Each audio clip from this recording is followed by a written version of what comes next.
الحمد لله الذي أنزل على عبده الكتاب ولم يجعل له عوجا قيما لينذر بأسا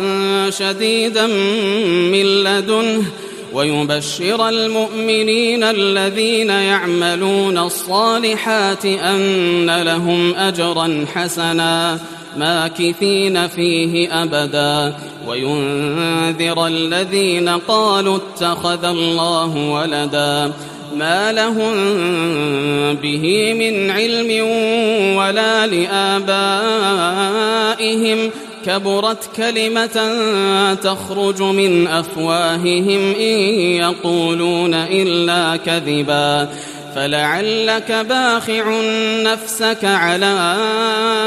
آثارهم إن لم يؤمنوا بهذا الحديث أسفا إنا جعلنا ما على الأرض زينة لها لنبلوهم أيهم أحسن عملا وإنا لجاعلون ما عليها صعيدا جرزا أم حسبت أن أصحاب الكهف والرقيم كانوا من آياتنا عجبا إذ أوى الفتية إلى الكهف فقالوا ربنا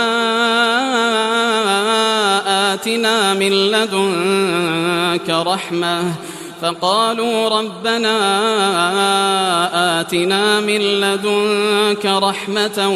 وهيئ لنا من أمرنا رشدا فضربنا على آذانهم في الكهف سنين عددا ثم بعثناهم لنعلم أي الحزبين أحصى لما لبثوا أمدا نحن نقص عليك نبأهم بالحق إنهم فتية آمنوا بربهم وزدناهم هدى وربطنا على قلوبهم إذ قاموا فقالوا ربنا رب السماوات والأرض لن ندعو من دونه إلها لقد قلنا إذا شططا هؤلاء قومنا اتخذوا من دونه آلهة لولا يأتون عليهم بسلطان بين فمن أظلم ممن افترى على الله كذبا وإذ اعتزلتموهم وما يعبدون إلا الله فأووا إلى الكهف ينشر لكم ربكم من رحمته ويهيئ لكم من أمركم مرفقا وترى الشمس إذا طلعت تزاور عن كهفهم ذات اليمين وإذا غربت تقرضهم ذات الشمال وهم في فجوة منه ذلك من آيات الله من يهد الله فهو المهتد ومن يضلل فلن تجد له وليا مرشدا وتحسبهم أيقاظا وهم رقود ونقلبهم ذات اليمين وذات الشمال وكلبهم باسط ذراعيه بالوصيد لو اطلعت عليهم لوليت منهم فرارا ولملئت منهم رعبا وكذلك بعثناهم ليتساءلوا بينهم قال قائل منهم كم لبثتم قالوا لبثنا يوما أو بعض يوم قالوا ربكم أعلم بما لبثتم فابعثوا أحدكم بورقكم هذه إلى المدينة فلينظر أيها أزكى طعاما فليأتكم برزق منه وليتلطف ولا يشعرن بكم أحدا إنهم إن يظهروا عليكم يرجموكم أو يعيدوكم في ملتهم ولن تفلحوا إذن أبدا وكذلك أعثرنا عليهم ليعلموا أن وعد الله حق حق وأن الساعة لا ريب فيها إذ يتنازعون بينهم أمرهم فقالوا ابنوا عليهم بنيانا ربهم أعلم بهم قال الذين غلبوا على أمرهم لنتخذن عليهم مسجدا سيقولون 3 رابعهم كلبهم ويقولون 5 سادسهم كلبهم رجما بالغيب ويقولون 7 وثامنهم كلبهم قل ربي أعلم بعدتهم ما يعلمهم إلا قليل فلا تمار فيهم إلا مراء ظاهرا ولا تستفت فيهم منهم أحدا ولا تقولن لشيء إني فاعل ذلك غدا إلا أن يشاء الله واذكر ربك إذا نسيت وقل عسى أن يهديني ربي لأقرب من هذا رشدا ولبثوا في كهفهم 300 سنين وازدادوا 9 قل الله أعلم بما لبثوا له غيب السماوات والأرض أبصر به وأسمع ما لهم من دونه من ولي ولا يشرك في حكمه أحدا واتل ما أوحي إليك من كتاب ربك لا مبدل لكلماته ولن تجد من دونه ملتحدا واصبر نفسك مع الذين يدعون ربهم بالغداة والعشي يريدون وجهه ولا تعد عيناك عنهم تريد زينة الحياة الدنيا ولا تطع من أغفلنا قلبه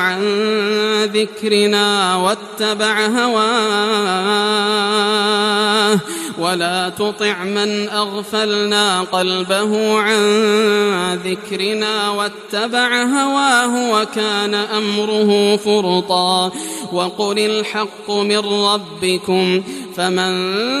شاء فليؤمن ومن شاء فليكفر إنا أعتدنا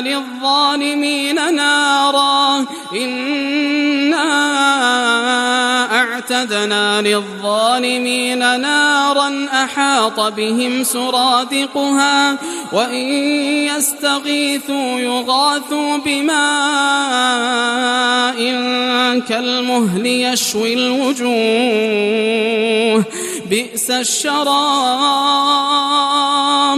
بئس الشراب وساءت مرتفقا إن الذين آمنوا وعملوا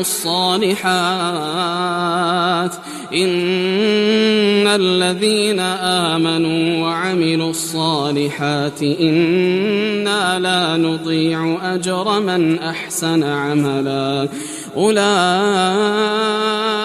لهم جنات عدن تجري من تحتهم الأنهار يحلون فيها من أساور من ذهب ويلبسون ثيابا خضرا من سندس واستبرق متكئين فيها على الأرائك نعم الثواب وحسنت مرتفقا. واضرب لهم مثل الرجلين جعلنا لأحدهما جنتين من أعناب وحففناهما بنخل وجعلنا بينهما زرعا كلتا الجنتين آتت أكلها ولم تظلم منه شيئا وفجرنا خلالهما نهرا وكان له ثمر فقال لصاحبه وهو يحاوره أنا أكثر منك مالا وأعز نفرا ودخل جنته وهو ظالم لنفسه قال ما أظن أن تبيد هذه أبدا وما أظن الساعة قائمة ولئن رددت إلى ربي لأجدن خيرا منها منقلبا. قال له صاحبه وهو يحاوره أكفرت بالذي خلقك من تراب ثم من نطفة ثم سواك رجلا لكن هو الله ربي ولا أشرك بربي أحدا ولولا إذ دخلت جنتك قلت ما شاء الله لا قوة إلا بالله إن ترني أنا أقل منك مالا وولدا فعسى ربي أن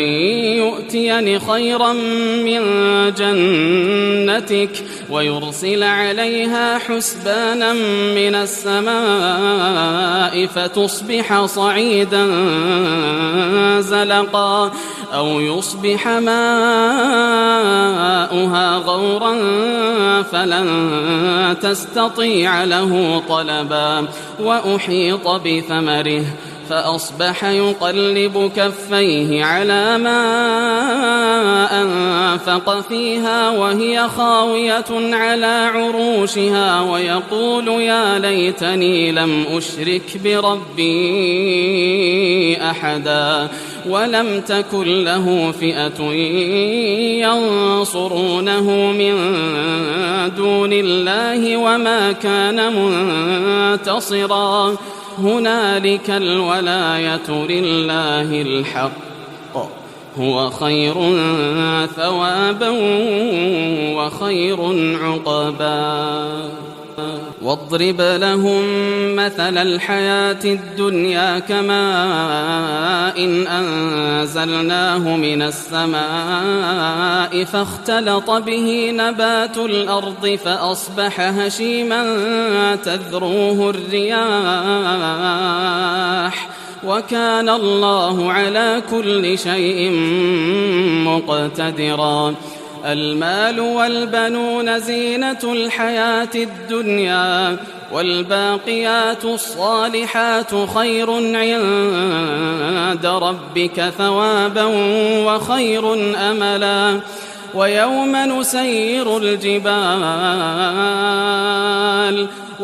نسير الجبال وترى الأرض بارزة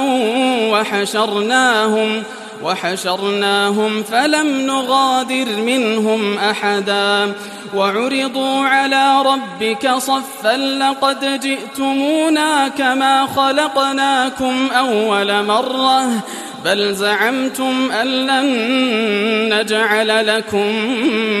موعدا.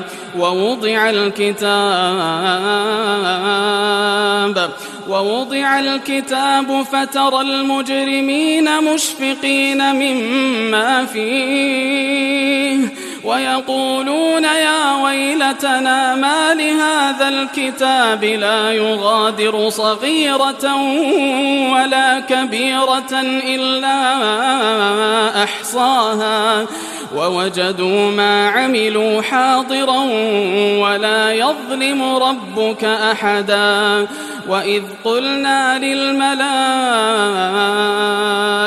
اسجدوا لآدم فسجدوا إلا إبليس كان من الجن ففسق عن أمر ربه أفتتخذونه وذريته أولياء من دوني وهم لكم عدو بئس للظالمين بدلا ما أشهدتهم خلق السماوات والأرض ولا خلق أنفسهم وما كنت متخذ المضلين عضدا ويوم يقول نادوا شركائي الذين زعمتم فدعوهم فلم يستجيبوا لهم وجعلنا بينهم موبقا ورأى المجرمون النار فظنوا أنهم مواقعوها ولم يجدوا عنها مصرفا ولقد صرفنا في هذا القرآن للناس من كل مثل وكان الإنسان أكثر شيء جدلا وما منع الناس أن يؤمنوا إذ جاءهم الهدى ويستغفروا ربهم إلا أن تأتيهم سنة الأولين أو يأتيهم العذاب قبلا وما نرسل المرسلين إلا مبشرين ومنذرين ويجادل الذين كفروا بالباطل ليدحضوا به الحق واتخذوا آياتي وما أنذروا هزوا ومن أظلم ممن ذكر بآيات ربه فأعرض عنها ونسي ما قدمت يداه إنا جعلنا على قلوبهم أكنة أن يفقهوه وفي آذانهم وقرا وإن تدعهم إلى الهدى فلن يهتدوا إذن أبدا وربك الغفور ذو الرحمة لو يؤاخذهم بما كسبوا لعجل لهم العذاب بل لهم موعد لن يجدوا من دونه موئلا وتلك القرى أهلكناهم لما ظلموا وجعلنا لمهلكهم موعدا وإذ قال موسى لفتاه لا أبرح حتى أبلغ مجمع البحرين أو أمضي حقبا فلما بلغا مجمع بينهما نسيا حوتهما فاتخذ سبيله في البحر سربا فلما جاوزا قال لفتاه آتنا غداءنا لقد لقينا من سفرنا هذا نصبا قال أرأيت إذ أوينا إلى الصخرة فإني نسيت الحوت وما أنسانيه إلا الشيطان أن أذكره واتخذ سبيله في البحر عجبا قال ذلك ما كنا نبغ فارتدا على آثارهما قصصا فوجدا عبدا من عبادنا آتيناه رحمة من عندنا وعلمناه من لدنا علما قال له موسى هل أتبعك على أن تعلمني مما علمت رشدا قال إنك لن تستطيع معي صبرا وكيف تصبر على ما لم تحط به خبرا قال ستجدني إن شاء الله صابرا ولا أعصي لك أمرا قال فإن اتبعتني فلا تسألني عن شيء حتى أحدث لك منه ذكرا فانطلقا حتى إذا ركبا في السفينة خرقها قال أخرقتها لتغرق أهلها لقد جئت شيئا إمرا قال ألم أقل إنك لن تستطيع معي صبرا قال لا تؤاخذني بما نسيت ولا ترهقني من أمري عسرا فانطلقا حتى إذا لقيا غلاما فقتله قال أقتلت نفسا زكية بغير نفس لقد جئت شيئا نكرا قال ألم أقل لك إنك لن تستطيع معي صبرا قال إن سألتك عن شيء بعدها فلا تصاحبني قد بلغت من لدني عذرا فانطلقا حتى إذا أتيا أهل قرية استطعما أهلها فأبوا أن يضيفوهما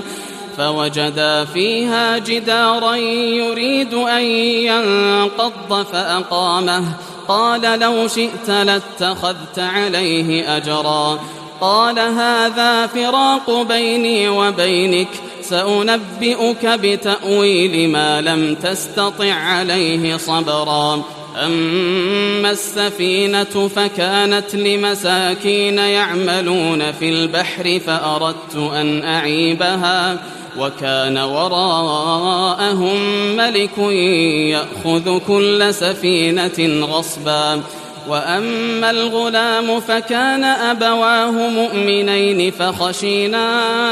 أن يرهقهما طغيانا وكفرا فأردنا أن يبدلهما ربهما خيرا منه زكاة وأقرب رحما وأما الجدار فكان لغلامين يتيمين في المدينة وكان تحته كنز لهما وكان أبوهما صالحا فأراد ربك أن يبلغا أشدهما ويستخرجا كنزهما رحمة من ربك وما فعلته عن أمري ذلك تأويل ما لم تسطع عليه صبرا ويسألونك عن ذي القرنين قل سأتلو عليكم منه ذكرا إنا مكنا له في الأرض وآتيناه من كل شيء سببا فأتبع سببا حتى إذا بلغ مغرب الشمس وجدها تغرب في عين حمئة ووجد عندها قوما قلنا يا ذا القرنين إما أن تعذب وإما أن تتخذ فيهم حسنا قال أما من ظلم فسوف نعذبه ثم يرد إلى ربه فيعذبه عذابا نكرا وأما من آمن وعمل صالحا فله جزاء الحسنى وسنقول له من أمرنا يسرا ثم أتبع سببا حتى إذا بلغ مطلع الشمس وجدها تطلع على قوم لم نجعل لهم من دونها سترا كذلك وقد أحطنا بما لديه خبرا ثم أتبع سببا حتى إذا بلغ بين السدين وجد من دونهما قوما لا يكادون يفقهون قولا قالوا يا ذا القرنين إن يأجوج ومأجوج مفسدون في الأرض فهل نجعل لك خرجا على أن تجعل بيننا وبينهم سدا قال ما مكني فيه ربي خير فأعينوني بقوة أجعل بينكم وبينهم ردما آتوني زبر الحديد حتى إذا ساوى بين الصدفين قال انفخوا حتى إذا جعله نارا قال آتوني أفرغ عليه قطرا فما استطاعوا أن يظهروه وما استطاعوا له نقبا قال هذا رحمة من ربي فإذا جاء وعد ربي جعله دكا وكان وعد ربي حقا وتركنا بعضهم يومئذ يموج في بعض ونفخ في الصور فجمعناهم جمعا وعرضنا جهنم يومئذ للكافرين عرضا الذين كانت أعينهم في غطاء عن ذكري وكانوا لا يستطيعون سمعا أفحسب الذين كفروا أن يتخذوا عبادي من دوني أولياء إنا أعتدنا جهنم للكافرين نزلا قل هل ننبئكم بالأخسرين أعمالا الذين ضل سعيهم في الحياة الدنيا وهم يحسبون أنهم يحسنون صنعا أولئك الذين كفروا بآيات ربهم ولقائه فحبطت أعمالهم فلا نقيم لهم يوم القيامة وزنا ذلك جزاؤهم جهنم بما كفروا واتخذوا آياتي ورسلي هزوا إن الذين آمنوا وعملوا الصالحات كانت لهم جنات الفردوس نزلا خالدين فيها لا يبغون عنها حولا قل لو كان البحر مدادا لكلمات ربي لنفد البحر قبل أن تنفد كلمات ربي ولو جئنا بمثله مددا قل إنما أنا بشر مثلكم يوحى إلي أنما إلهكم إله واحد فمن كان يرجو لقاء ربه فليعمل عملا صالحا ولا يشرك بعبادة ربه أحدا.